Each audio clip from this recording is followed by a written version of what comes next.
now, which is good for them. And then unfortunately though, there is no wards up, which does surprise me, being that this is a scrim. But you know, I'm not too sure about the actual skill level of these two teams. But you know, regardless, you'd expect these teams to have wards up. It's almost a priority. And it looks like Plague Rider is going Astrolabe first, which is a strong item because he is a support hero and his team doesn't have any heal. So that extra I believe it's like a 300 HP heal will definitely help his team, especially throughout the mid game. Especially on this team where you have like Behe stuns. You have some pretty long range nukes here. On this team, Bubbles, Behe, those are two long-range stuns where at max level can do quite a bit of damage, especially on support heroes like this Myrmidon and Magnus, who have been struggling in the earlier parts of this game. However, it does look like we're going to start to see them roaming around a little bit more, and if they can start picking off heroes, it's going to be very beneficial for their Legion side. But at the same time, you know, Puppet just up there free farming away. He is 2-1 with 28 CK. Although, yeah, he's at 315 gold a minute already. That's something you got to be really careful of. And they're going to have to start ganking him a lot more. And Witchslayer picking up his gank treads, and it looks like Flux could be in a bit of trouble if he decides to stick around here. And Plague down bottom, just keeping harassment up on this Bubbles, making sure that he stays pretty much as far back as possible. And he does have the level advantage, as you can see there. And even Bubbles has to back up off of this lane for XP, although it is weird, but it looks like Bubbles is going to rotate, and he might get caught out here by this Myrmidon. Although Silence goes down, and that will miss, so unfortunately... Oh, there's the waveform. Oh, he gets that weed field, that's good, and then he's going to go in. Oh, great play there by Myrmidon, waiting for him to orb away and staying just out of range of that Silence, so that way he could waveform in. Got that weed field off without having to carp. Well played there by that Myrmidon, and then Plague just coming in, dropping that nuke, getting that kill. So that will give Plague the lead in this bottom lane. I don't think we'll see this. I mean, like, I don't understand myself why Plague isn't picked as more of a hero. He's a great hero. He's got huge slow, and he's got that nice AoE ultimate, which contributes to a team. And honestly, there's certain times, I think, especially now with these tri-lanes, a lot of these battles are occurring and ensuing in the jungles, which is away from those creep lanes, which would make him an even more viable hero. It looks like Hellborn trying to line up for a gank here in this mid lane. Behe picking up the wards though, while Witchslayer is doing a little bit more of advancing himself with these boots. And if he's going to be doing that, he needs to be a little bit more adept in roaming around, and Behe needs to be up there, you know, pulling waves for this Puppet. Plague not waiting any amount of time to get right back onto this Bubbles' back. And that's the great thing about Plague, and especially in this bottom lane. It looks like we have action mid, maybe? No, just baited. Baited a TP though.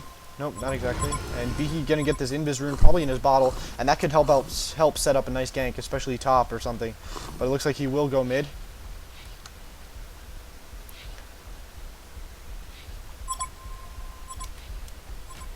Yeah, and little does he know that he's being baited. And there's the Fissure. That's going to block Soulsealer off from an exit, and Pyro missing stun, but here comes Magnus in, and that's going to be a kill on Behemoth, no doubt. Oh, but actually Soulsealer stopped attacking. There he goes. He's going back in, and now Witchslayer coming in. There's Bubbles TP as well. Soulsealer might go down here. Oh, great waveform there, and he might be able to survive if this Bubbles all goes down. It does, but unfortunately he will go down, and now Myrmidon in a bit of trouble here, but he is able to get away. That's extremely unfortunate there for Soulsealer. He did have a nice little, he had good support there from Myrmidon. Myrmidon get another good wave field down. That's 2 on Bubbles, and that's going to cause Bubbles to kind of screw up there on that orb. So a 1-for-1 trade, but it looks like Knight could now be in a bit of trouble. Nope. But 2 nukes, bringing him down to sub half-life. That's pretty close.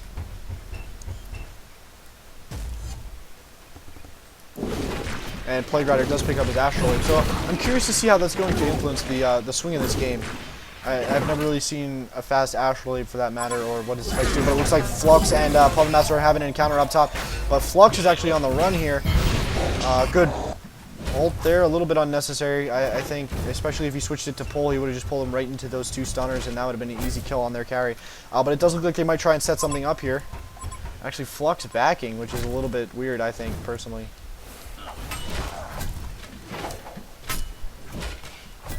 He's got the 2 stunners there, so all you need to do is really just stand there and auto attack when the action ensues. And look at this Plague, just getting right on this Bubbles. There could be a potential kill here.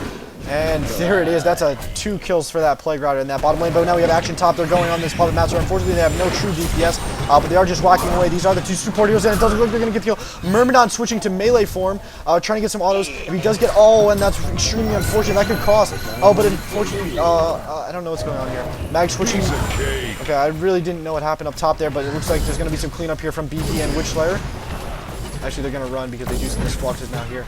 I didn't really see what happened, but I'm pretty sure Mag just Steam Bath, which caused Myrmidon to start auto-attacking the Poppet, which served its purpose, I believe. If not, I apologize for that mistake. I couldn't really see what was going on. There's a lot of action, but it looks like now we're going to have a lot of trouble here. This Flux, and that orb goes off, and now Wishler coming in. Yeah, he's going to go down. Silence, too. Just getting autoed away. He's going to get the kill, though. Bubbles will get that kill. Yeah, I don't know, man. This Flux needs to be a little bit more careful. He's only 1 in 3. I think he needs to play a lot more cautious if he's going to be, in that top lane. And he was by himself. His supports did back up, and I'm pretty sure he saw the TP, so there really was no reason for him to be sticking around there. As far as the mid battle goes, it looks like Soul Stealer. Let's check out the scores here first. Soul Stealer is 1 in 2 with 52 CK at 233, while Pyro is 1 in 2 at 243 with 54 CK. So relatively even, to be honest. Soul Stealer 9 more denies and 2 more CK, but I mean, there's really not too much of a difference in this mid lane. Both same scores, same everything. So it really is coming down to these side lanes and how well they're going to be able to gank this mid line. And if they can gank it successfully, then all the better, to be honest.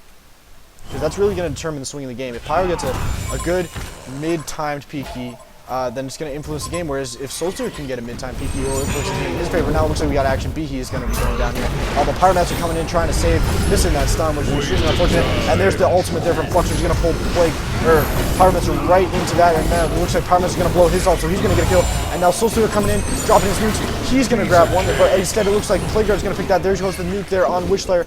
And there's the one nuke there. That's a double tap for Soul Stealer. Well played there by the Legion's side. Only one not dying is Puppetmaster, and it's just because he was bottom line. And only in exchange, only losing Magnus. Sorry, I got a little bit cluttered there in that team fight. I'm not normally like that, so if that's the reason why you're turning off the VOD, very unfortunate.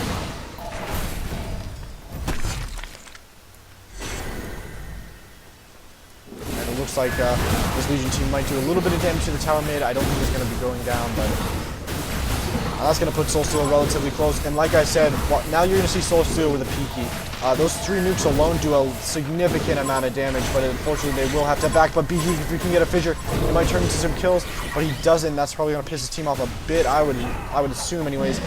Looks like Plague's going to go in with an ult. He's going to go right on Plague, and Plague will go down in the ult, bouncing back and forth in between heroes. And Behe actually will go down. Great ulti there by Plague.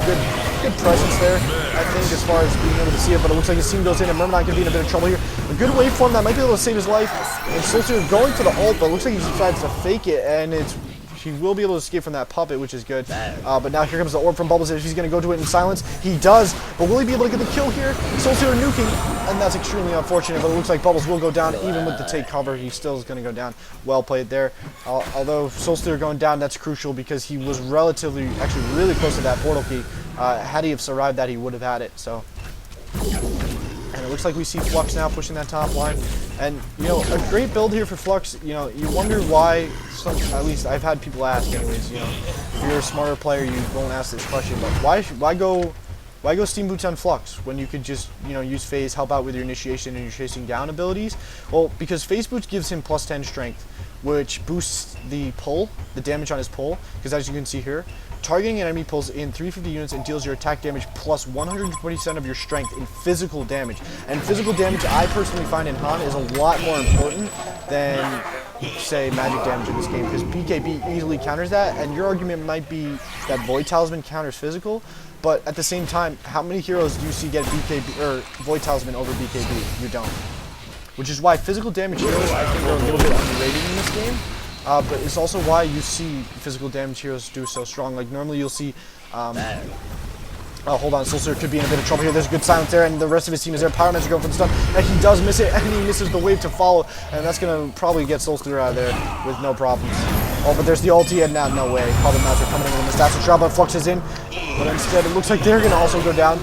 Extremely unfortunate. Bubbles going in for the auto attack, and Flux is now in, and he does not have his ult anymore. He's going down. That's a triple kill there. That should have been a little bit more helpful as far as the Legion is concerned, and now it looks like Plague Rider's coming in to try and scrap up some kills with ult, but he gets instantly stunned, and it looks like if they can get some CC down, but then here goes the ultimate instead, and that's going to bounce only once onto that Witch Lair. Now it's going to be all about running out of here, and it doesn't look like Myrm's getting out of that. They needed to play that a little bit more cautiously. Unfortunately, though, had that Plague Rider ultimate bounced a little bit more than it did, I think that team fight right there would have been a lot different.